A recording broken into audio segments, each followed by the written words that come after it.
You're listening to From There to Here, a Star Trek Enterprise podcast. Hello, my name is Josh, and with me is Justin. Today we're reviewing Season 1, Episode 24, Desert Crossing. According to Wikipedia, this is what it's about. Captain Archer and Commander Tucker are invited to a desert planet by a man named Zobral, only to discover that he is a terrorist with ulterior motives, and terrorist is in quotes. Mm-hmm. On the IMDb, this has a rating of 6.9 out of 10. It's not really high rated. No, it's not. Okay. Well, this has an original air date of May 8, 2002, and filming took place on location, according to Wikipedia, in Southern California near Mexico.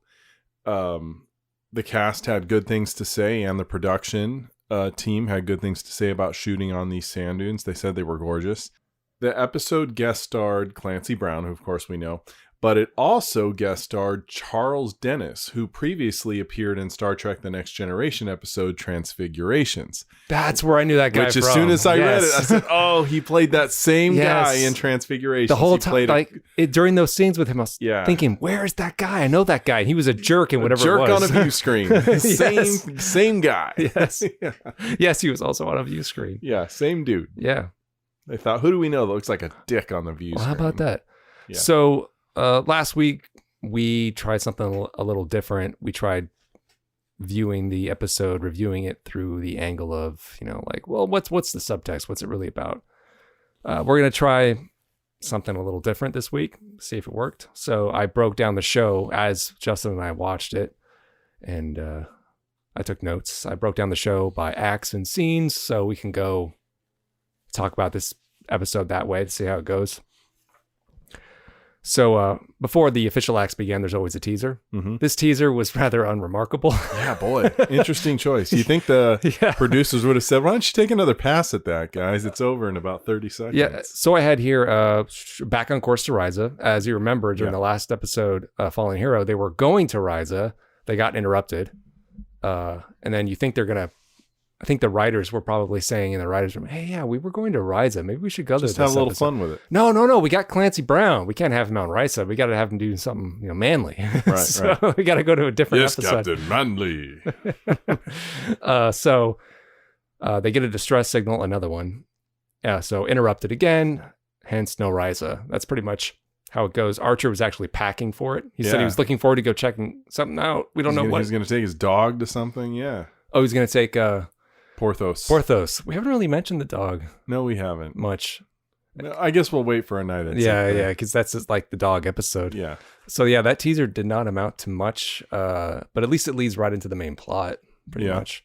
It wasn't like the last teaser, which was, where does this fit in? It was Fallen Hero, where they're talking about the fact that no one on the ship has gotten laid for a while. It's like, it was T'Pol that brought it up.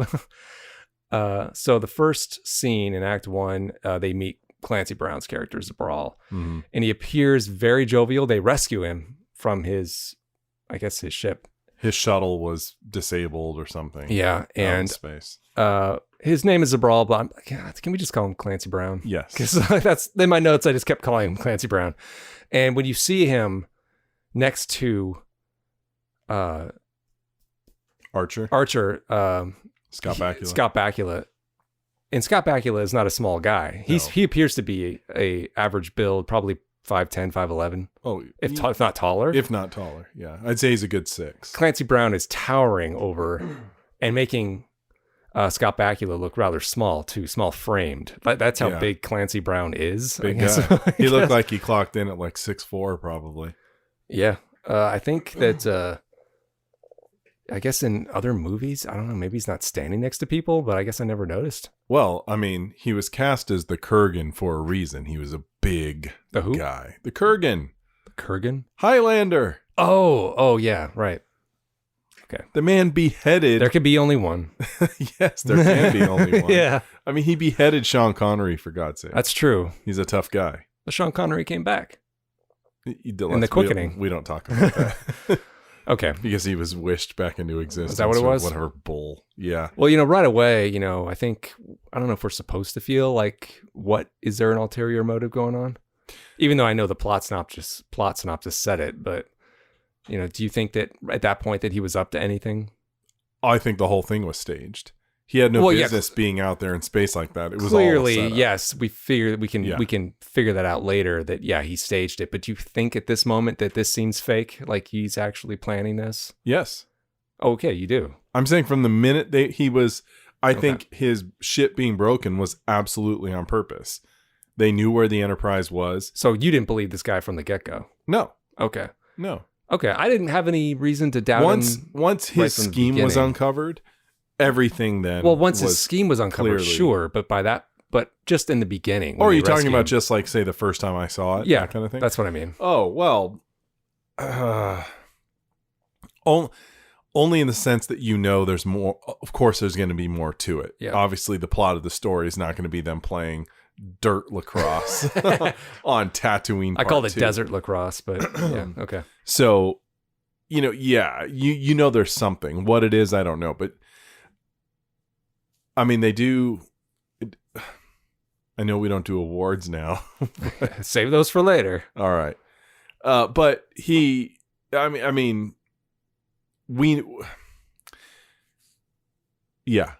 know there's something. Whether or not he's a good guy or bad guy, that part I think is definitely left up in the air.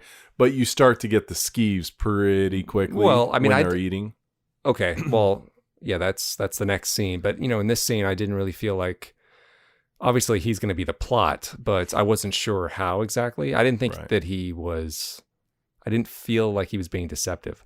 When he said like, "Oh yeah, come hang out with me. Come on, I'm very easily offended, Captain. I'll serve you a wonderful dinner. Come on." I was like, okay. If you don't come down, I will chop your head off. Maybe that's just the way the species is. Like in TNG when Wesley was arguing with that guy. Yeah. You ran into me. You should apologize to me. I like you. Do you want this to become violent? Yes. Oh, you're all right. Yes. Scene 2 is actually Archer goes to engineering to convince Trip to go with him. That's scene 2. Right. Trip doesn't want to go. Not one little bit. No. He has experienced the heat, and I don't know if it's a desert like this.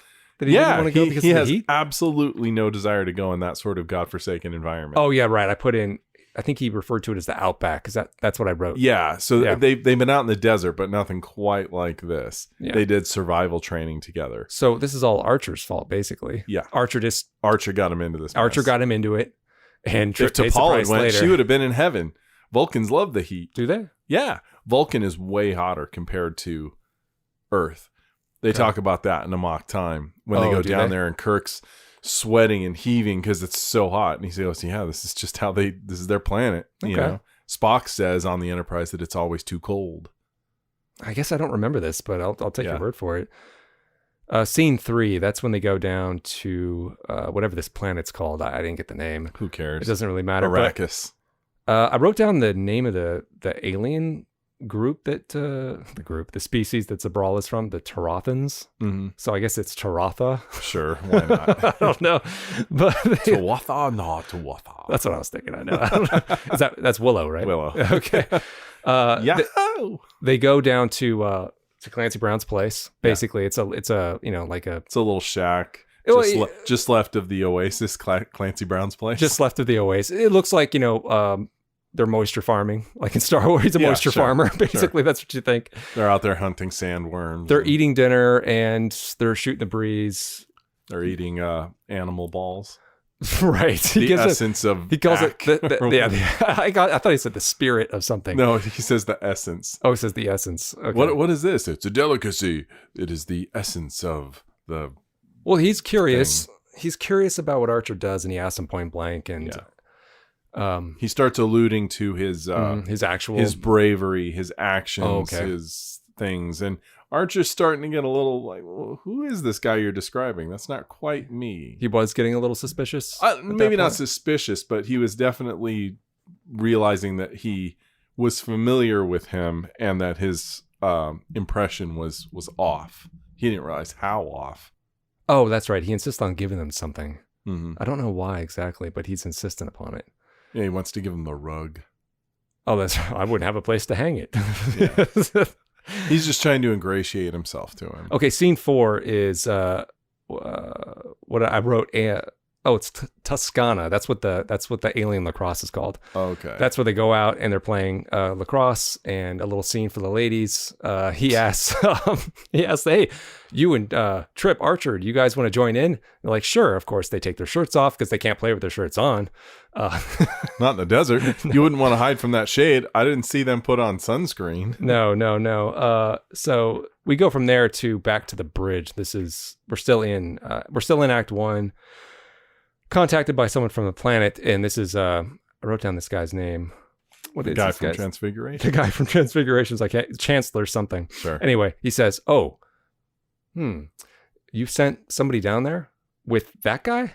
Mind if I ask why? You're never going to see them alive again. Yeah, they're probably already dead. That's the first He's act. a terrorist. He's a very bad man. Does he call it? Is it there that he says terrorists? Yeah, I he actually so. refers to him as terrorists. Yeah, I think so. Okay. So Act 2, Scene 1 is the lacrosse scene proper, the alien lacrosse scene proper. Is it really necessary? No. Not really. Well, does it do anything to advance the plot? Seeing these people do this? No. What it does lull them into a false sense of security. That, and it weakens them.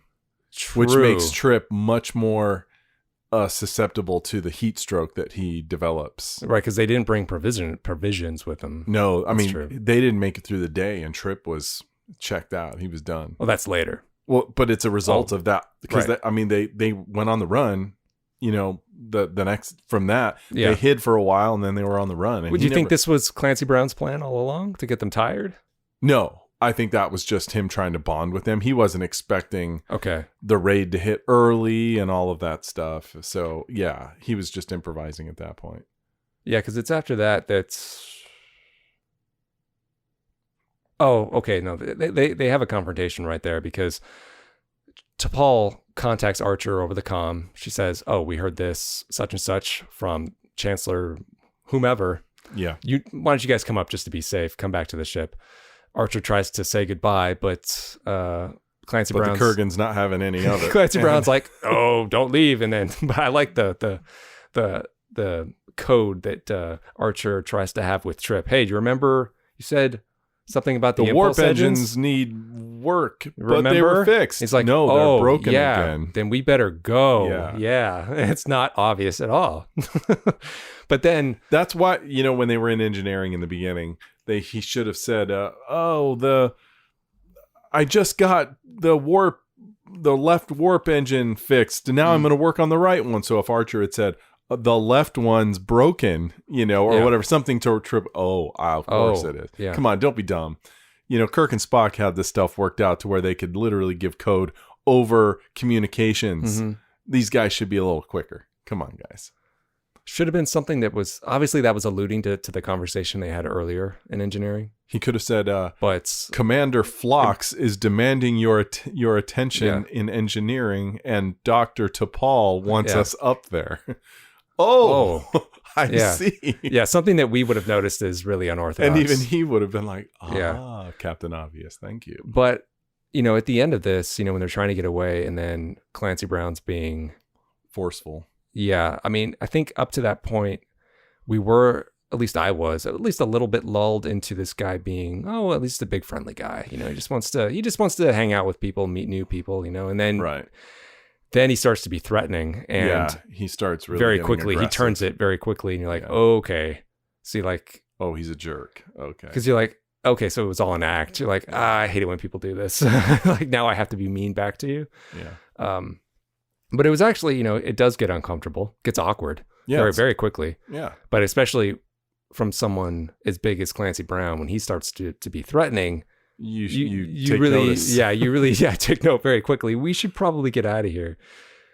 Scene 2 is, they go back inside Clancy's house. Yeah, he hides this is when them under the deck. Well, the Falcon, bombardment starts a little bit later, but he tries to explain to him, because he does ask them before he takes them down there, hey, let me explain to you what's going on, because whatever that person told you, that chancellor, isn't true. Yeah. So come back inside. Let me explain to you. I did seek you out. Yes, that's true. But let me tell you my reasons. Then he tells him. It's basically like, but I say tells him. Clancy Brown tells Archer, this is why this is happening. It's an internal conflict of some kind. Yeah. Something between his people are being trodden upon. It's some kind of internal conflict between this sect and the government, I suppose. He does mention not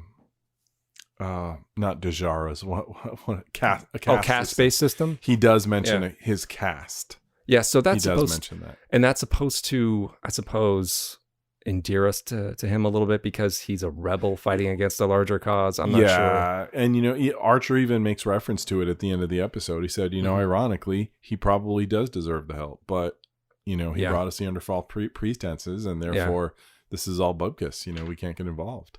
It's bubkiss. I found it in a Cracker Jack box. You and I did speculate that it's very likely that they filmed the desert scenes of Spaceballs right here on these very dunes. Oh yeah. Also, of course they did. Probably in the army now as well. Oh yeah, that was Chad, most likely. Yeah. I would imagine get lost most movies that don't go overseas or to some other place. Can't believe you remembered where they went in the army now. That's well, of course I remember. Is how it hot is it in Chad? Yeah, of course I remember. Yeah, kiss him.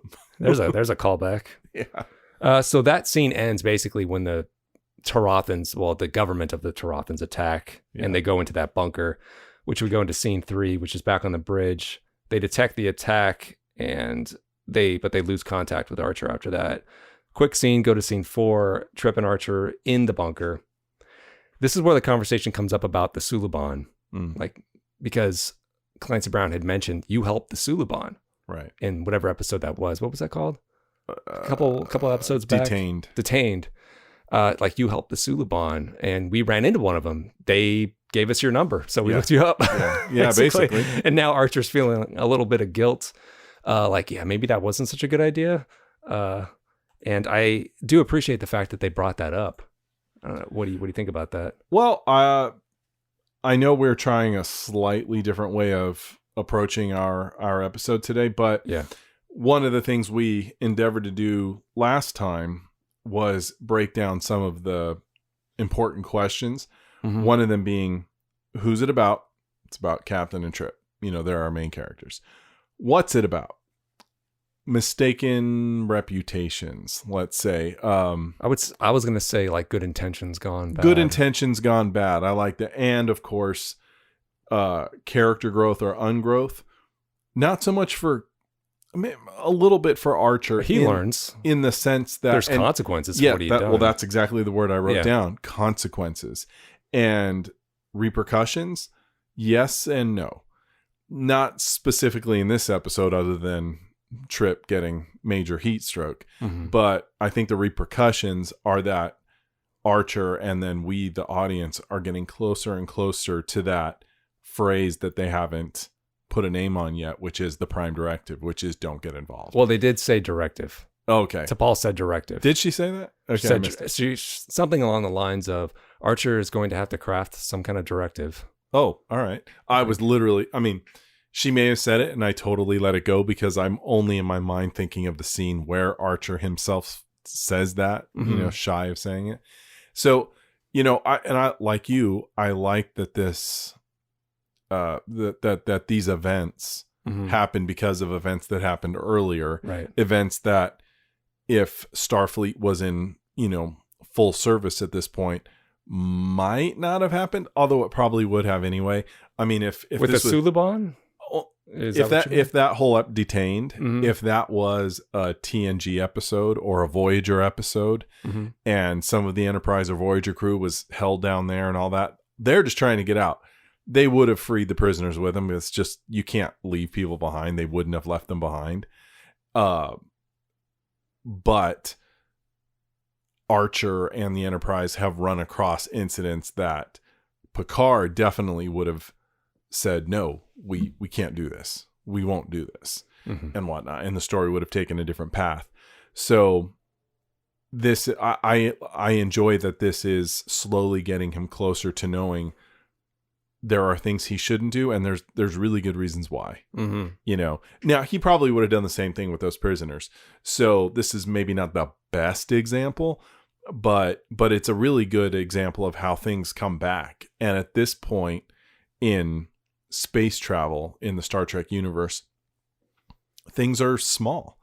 You know, they don't go over to the Romulan Empire. They don't go over to the Klingon Empire. Their section of space, I mean, to us it's huge, but to a warp-faring civilization, space is still kind of small.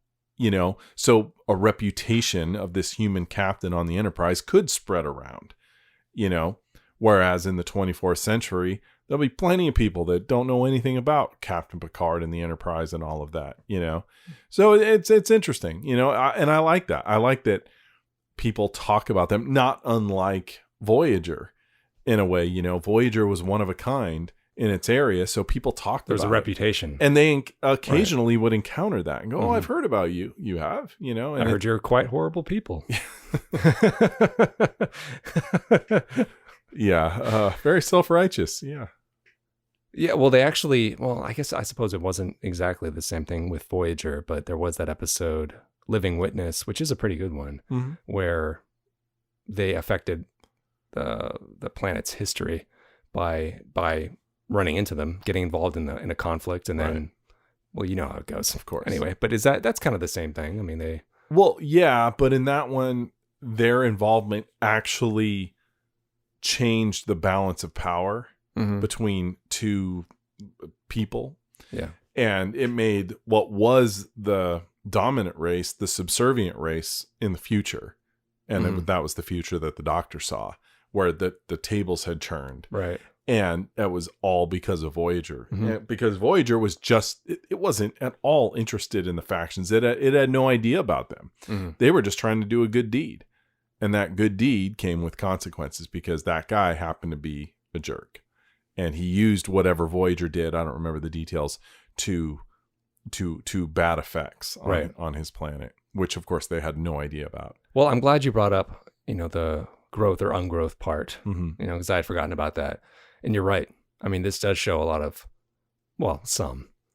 It's good to see Archer grow along and become... It's a step. More along the lines of having the same mindset of T'Pol, growing closer to the way the Vulcans are seeing, even though they still have more of an exploratory spirit, but seeing the way that Vulcans view contact and not just haphazardly jumping into things. Yeah. And not always thinking that their morality, their line of reasoning is always the best. Or that it's shared. Exactly. Yeah. Yeah. So this is a smaller step. I mean, it's more, we didn't really see that kind of episode continuity in something like TNG. No, not really. And this particular consequence hits Archer rather personally because it was his personal reputation that was being, what's the word? Blown up. Or elevated. Or misconstrued. Praised. Yeah. And, you know, people could have been hurt based on that. I mean, Trip was, you know, not doing well. I mean, I wrote down the line that Archer said at the end. It's about that perception that he had of him. He said to Clancy Brown, even if I was the warrior you thought I was, that's not why we're out here. Right. So I thought that was a good way of summing up the episode and the way his thinking is kind of changed. It's shifting. Yeah. I do like there was a bit before they go and get Archer. It was right before Trip and T'Pol talk the Kurgan to going down through the shields. What about it? What? It was when Archer, Trip and Malcolm were talking to the Kurgan and telling him to take their ship down through so they could go through the shields or whatever to go pick up the captain. And there was this moment where the voice of Lex Luthor gets really mad and he steps up. Now he's the voice of Lex Luthor in the animated. Oh, I know, but that's what you're going to refer to him. I'm like, oh well, what's his name in Troopers? Yeah, Zim. Sergeant Zim. when they're talking to him and Malcolm says basically like, hey, this is your fault. Yeah. And Sergeant Zim steps up and gets right in his face to the point where Malcolm actually churned and kind of did an about face because it was like uncomfortably close. Yeah. He's using that weight and that presence he has to say, no, I don't care what you're saying. This is what I'm going to do. Yeah. In that very moment, oh my gosh, it was like this instinctual reaction in me. Yeah. I wish Malcolm had like grabbed him by his I wanted him too. His chest close and have T'Pol go, whoa, whoa, whoa. No, not now. Just because Malcolm wanted to and you could see it on his face. And me watching it, I wanted him to grab him because I would have grabbed him. I was kind of hoping that T'Pol was going to do something like use her Vulcan strength and pick up Clancy Brown like with one hand. That would have been awesome. Yes. Yeah. And she could have grabbed him with one hand, lifted him off the air, and he would have said, by the gods. And she would have said, you see, I guess we're all deceiving each other in one way or another. You thought I was a meat girl, but look at this. And now our captain is down there dying. Maybe not the meat girl thing. I don't need that feminist. But no, not in a feminist way. Okay. Just to say that, you assumed I couldn't hurt you, just like we assumed you were a friend. Mm-hmm. And now you've got us by the neck, or they're down by the neck. Can you go down and help them? That would have been, I wish she had picked them up like that. That would have been cool. Yeah, that would have been definitely would have been the best moment. Like in this episode. Not quite that harsh. But like in Star Trek V when Cybok picks up Kirk. Oh, yeah. Yeah. It's me. It's Cybok. Okay, so where were we? I think we were on scene 4, and they were talking about their conversation about the Suliban, feeling guilty. That's when an attack begins, and they run out. They do have the impression that Clancy Brown isn't going to take no for an answer, so they don't want to hang around with him anymore. Yeah, that's kind of their reasoning for leaving. Then we go to Act 3, Scene 1. T'Pol, we're back on the bridge. T'Pol is talking to Chancellor Trellet, the guy from Transfigurations. Yeah. They won't. He's not allowing Enterprise to do any kind of rescue operation. Yeah, he warns them if they get involved, they'll shoot them down. Yeah, they'll shoot them down. So scene 2, this is where this is our in the army now walking through the dunes scene, basically, or Spaceballs. It's the Spaceball scene. Dun dun. Dun dun dun dun Room dun service. Dun. Yes, that's what we kept. What did I say? Must go on. Oh my kidding! They're walking through the desert, and it looks really hot. And there were some smudges on the lens. We noticed in one of the shots. But I was thinking about Shuttle Pod 1 and how Dominic Keating did a really good drunk. I think. Connor Trenier did really good exhaustion. You think so? I felt his pain. Like I really believed it. So I don't know how long they've been walking. That's kind of one question I had. Like, did they just leave that morning and they've been out for half a day? I'm not sure. That's the impression I got, that it was one day. So it must be really hot. Well, so in that sort of desert, you wouldn't make it a day. Mm-hmm. Trip isn't doing that well from the start of this walk. We see that he's kind of already falling behind. Yeah. At one point, Archer thinks he's hallucinating, but he's not because the ship flies overhead.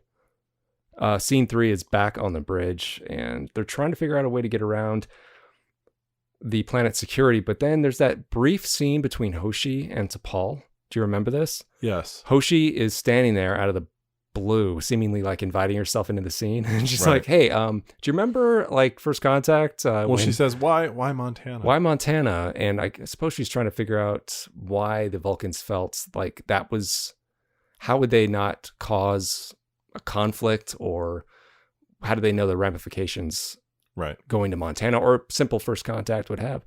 And I suppose this is supposed to be playing into the overall theme of the episode. Well, it was. And the ramifications of what Archer had done, like with the Suliban or with this planet here. That's what she directly asked her. She said, she asked her, did your people give any thought to landing in the United States if that would upset other governments. Fortunately, in this case, it didn't. But did you think about it? And T'Pol doesn't really answer it. She kind of dodges it because she gets the point, right? Which is that's what happened here. Mm-hmm. Not that it means anything. They still got to get the captain back. Well, it goes into the whole overall arching storyline of the series so far of how far do you go in First Contact with it. Seems to be a problem unfortunately that example wasn't the person. I mean, T'Pol is always the one that says, oh, probably don't get involved. Mm-hmm. That would be something more for Archer to hear. We, the audience, already know. T'Pol already knows who are you talking to. Yeah, right. Well, it was I suppose it wasn't strange for Hoshi to ask, but no, but she would be young and curious. It would have been, I would imagine so. It would have made it a little more. The scene would have had more meaning if T'Pol had answered the question, which she didn't. No, she didn't. If she had said, "We were a younger race then too," maybe. In other words, they can make mistakes. At least they could back then. I mean, that was what, 100, 200 years ago or something like that? I think it was something more close to 100. Okay, well, still, though, that's a long time. So we're on scene 4, and this is when Trip is doing his, doing his best acting of heat exhaustion. Mm-hmm. Archer's doing his best to take care of him. No. I never drink another man's water. Scene 5 is and he refuses. He's like, nope, I'm not gonna he says, I'm gonna kick your butt if you don't drink it. Yeah. Scene 5 is back on the bridge. And then he gives him, it's a drop. It turns out there was only a little bit left anyway. There. What I wanted to see when he's all I could think of was that scene from Three Amigos. When he obviously stole the water of Martin Short and Steve Martin. Is that what happened? Yeah, he put sand in Steve Martin, and then he in the other one he just emptied. That's what I always figured. Chevy Chase stole their water. I never thought about that. That's why he had so much. I never had that idea. Just at least that's the way I interpret it. Really? Yeah. I mean, why would there be lip balm and everything? Why would there be sand in the canteen of Steve Martin? Because it's funny. Oh, it was Martin Short that had the sand. Sorry. Right. But why would it be in there? Somebody put it in there to fool him to think that there was something still in there. So I get. Maybe you're right. I hadn't thought about that. Well, Chevy, I don't know, Dusty Bottoms just seemed like the kind of guy that would steal water. So he probably would. That's funny. Okay. This is when scene 5, we're on the bridge, and this is when they run into Zabral. He comes on and basically wants to try to. I don't know what his impetus is for going to the. What is his impetus for going to the Enterprise to tell him what's going on? I don't really know. What does he care?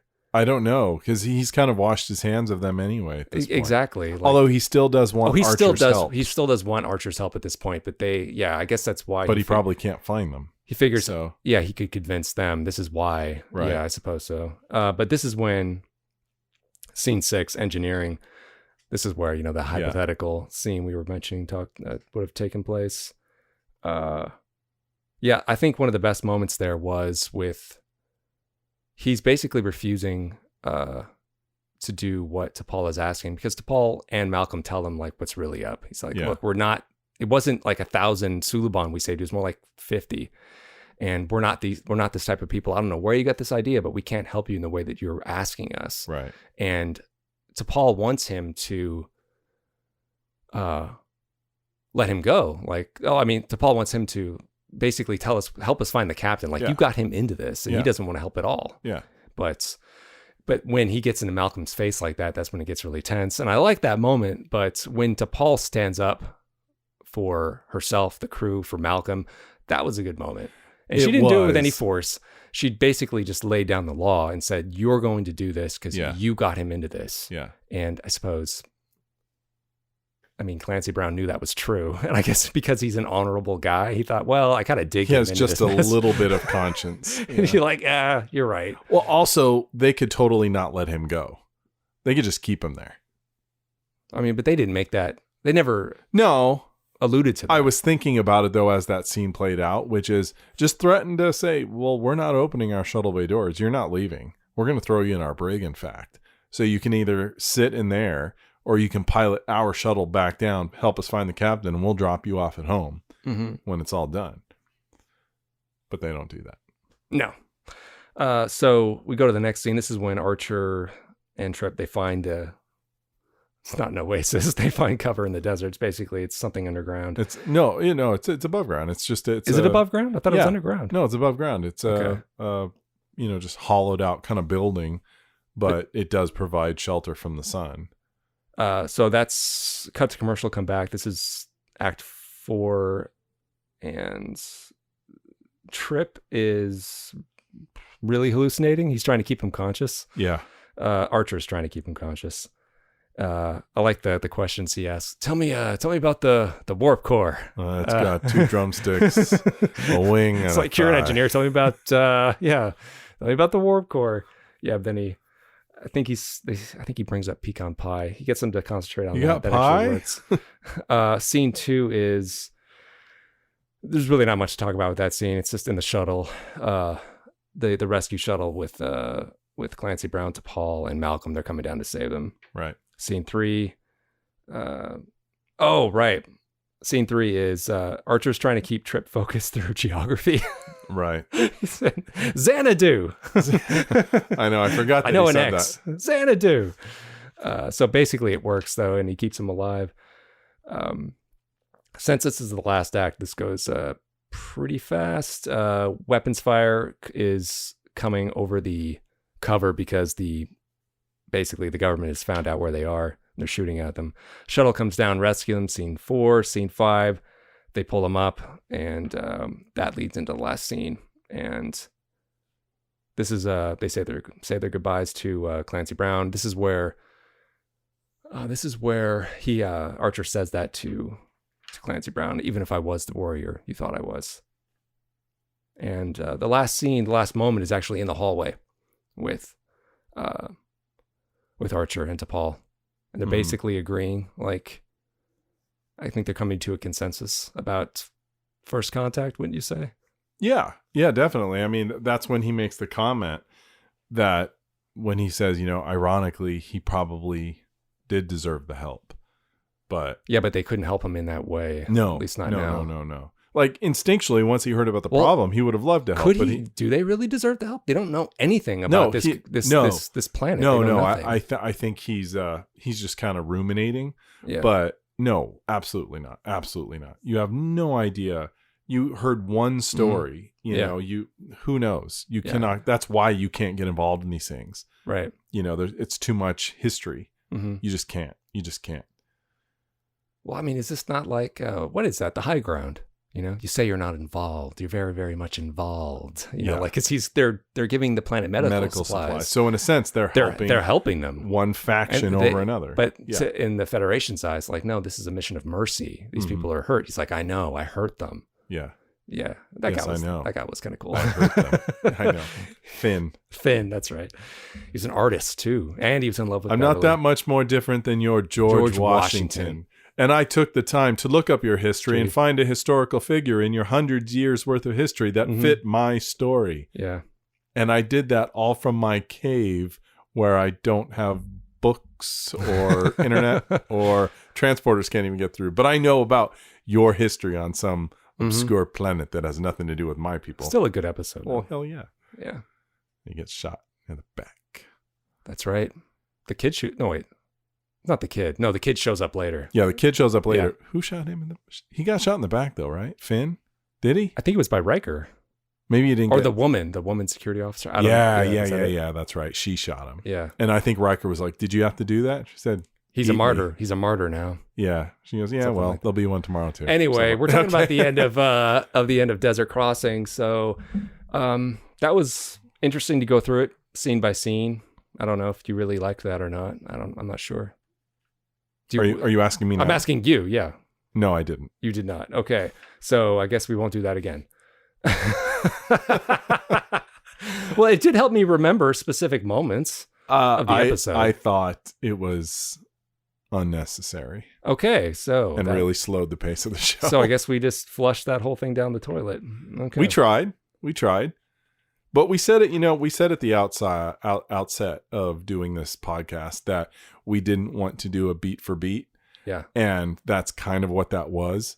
Yeah. And I feel it sort of kills the, just the natural ebb and flow that we do. I suppose. All right. Won't do that again. Okay. Should we do awards? We do. Do we do rating first before awards? Okay. Well, no, ratings last. That's last. Okay. So, yeah. Any awards you'd like to give? All right. Any highlights? I made 2 notations for awards. So one is the Vidra Award for plot twists, right, I forgot about that one. Where the Kurgan was revealed to actually be a bad guy, but then he's kind of a good guy. Okay. And then there's the Janeway Award for not taking suggestions. Well, no, it's actually 2 twists. Good guy to bad guy to good guy again. Yeah. Crisscross. And then the Janeway Award for not taking suggestions. Oh, right. Okay. Goes to Archer because T'Pol said at the beginning, maybe you shouldn't go down there. He goes, we'll just go for a drink. It'll be fine. Yeah. And once again, she's right. Okay. So as far as awards, that's what I've got. Okay. What do you got for awards? Well, I have, I have 2 awards, but you always seem to forget about best scene, worst scene, or best moment, worst moment, whichever you want to call it. I would say the best scene was by far, I mentioned it. I didn't refer to it as exactly as the best scene, but when T'Pol stands up to Clancy Brown. That was great. Worst scene by far was the alien lacrosse, the shirtless alien lacrosse. I did not enjoy that at all. They just keep wanting to work in skin to these episodes, man. It's pretty embarrassing. Okay, so I award the No Grumba Award for cowardice to Malcolm for letting himself get crowded like that, man. That's true. He did. I mean, I would have grabbed that guy. He stood his ground, but he backed off by not He looking literally at him. turned his face. Well, I think because he didn't want to aggravate the moment. I don't care. I didn't care either. I was Instinct like, Malcolm would have been like, what? Malcolm, what about like he did with Hayes? He attacked Hayes, right? Oh, that's like 2 seasons. No, I know. But I expected more from Malcolm. That's good. I like that because Malcolm should have grabbed him. Definitely. Just to show some teeth. Definitely. And the Shatner Award for Best Dramatic Performance goes to Clancy Brown for every scene. He steals every scene he's in. And this leads into the writer's room portion of the show, which was just give Clancy Brown more dialogue. I wanted more from Clancy Brown. Yeah, I mean, I already said we already talked about that scene in the shuttle bay where I do wish things had played out differently. But yes, I agree. I think when you have someone like Clancy Brown, it's unfortunate to waste him, and he was wasted. Could have been really anybody. It could have been, Yeah, it's a shame. They could have gotten any big I'm not saying I have a kind specific of direction I would have liked to have seen it go, but really use him, and they just didn't, unfortunately. That's who else he's famous for, being the guard in Shawshank. Oh, yeah. Yeah, that's one thing everybody knows him from. I forget what his character's name is. Yeah, so do I. But he was quite scary. Yeah. So that wraps up the show. If you want to talk about the rating. Okay. What you wanted to give it. Your grade. All right. I'm going first. Yeah, I haven't even thought about this yet. So okay. I'll give it a B-. It's all right. It's fine. It's not great. B-.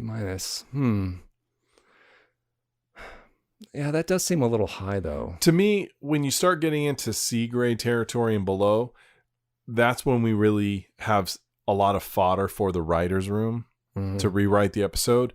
And I mean, I didn't really get struck with any of those thoughts. It was just maybe some missed opportunities, but I enjoyed the stuff with Trip and Archer in the desert. Right. It's fun to see them surviving. The stuff with T'Pol on the ship was bland. They should have done something with that. I don't know what, but done something. But I mean, it was a perfectly passable episode. B- is it's in danger territory, danger Will Robinson, but it's of being average. Of really hitting average. Yeah, I guess you're right. I mean, I definitely, now that I think about it, it was better than average. I did enjoy it. I mean, although it wasn't stellar. I mean, as much as you did not care for the desert lacrosse scene, yes, when you're watching Top Gun, you still watch Playing with the Boys, and it still makes you laugh. Well, that's because it's really bad. But you can't take your eyes off of it. And well, it's a music video practically. I mean, this was not. This was that, and they were greased up in Top Gun. They were. So, and these guys were all just dirt dry. Mm-hmm. But still, though, I didn't find anything like super objectionable. Just some stuff that should have or could have been better. But yeah, it's fine. It's fine. Well, I enjoyed the difference in scenery. Mm-hmm. It was nice to see some actual color. That's ironically, true. Even though they're in the dirt, but the sky and all that, you get blue. some actual blue color. Nice blues. Yeah, usually when they go to a planet, it's really a set. That's true. Indoors, so you got real sun and all that. That was refreshing. Or in TNG where they had like green or purple skies. Well, that's like season 1. Season stuff. 1, right? Sure, but even they did. Even two, they do it in season. Do they? 2. Yeah, I think so. Okay, I think. Dihong Ji, yeah, that was season 2. Well, that was on a holodeck though. That's true. Yeah, whatever. I'll give it a B then. Not a B-. I'll give it a B. Mm-hmm. Okay. I thought it was okay. It was all right. Just a little bit better than average. I never felt bored. Yeah, I guess neither that's did I. Really my kind of gauge for where I rate it really is how entertained I can be, even if it is formulaic. Mm-hmm. If I'm entertained by the episode, then I think the new kind of marker for entertainment to boredom would be Rogue Planet, because before that it was I can never remember the episode. I know that one. What's it called? Where they're all fighting? No, the one on the like the 5th episode that's horrible that we kept bringing up. Oh my gosh. I know. I can never remember the name of this episode. Terra Nova. Terra Nova. That was our kind of benchmark for a while of how bad it could get. But then Rogue Planet set the new benchmark. Set the new standard for boring. Yes. But you're right. I was thinking about it just before you said it, which is my new barometer for this series is what takes the most precedence is, am I sleepy while watching? Because there are episodes that make me sleepy. Yes. And if I'm not sleepy, then I consider that a good episode. Mm-hmm. No, that's a good way to look at it. The show has definitely not hit its stride yet. Mm-mm. And I don't think anybody would argue with you on that. I'm looking forward to that whenever that happens. It hasn't happened yet. I think the next episode ends up being a little more fun. Is that 2 days, 2 nights? Yeah. Finally. But let's not build it up, because we've certainly thought that before and then found ourselves going, was that really like Well, let's look it up. Let's make sure that it's 2 days and 2 nights. It is. Because this was episode 24, then it's this, and then it's Shockwave Part 1. Okay. Well, I know things about episodes. Well, that's something to look forward to. Yeah. But I'll go into it just expecting it to be bland. So that way, if it's just okay. I have one expectation going into that episode, and I have no doubt that it will be met, which is that someone will get the Geordie LaForge Coco No Award. For crashing and burning. Yeah. Yes. I more than one person will no doubt. I think everyone listening, all 4 of you out there, will know which people those are. Yeah. It's the ones that deserve it. Yeah. All right. Anything else you wanted to say? No, just goodbye. Whatever. It's over. Just that. Shut off all the lights. Just turn it off. Come on, let's forget the podcast. I don't want to do it anymore. I'll just end by saying that the enemy cannot fire his weapon if you disable his hand. Yeah. Some good advice from Clancy Brown. Yeah. See you in the next one. Disable his hand. See you in the next one. Yeah.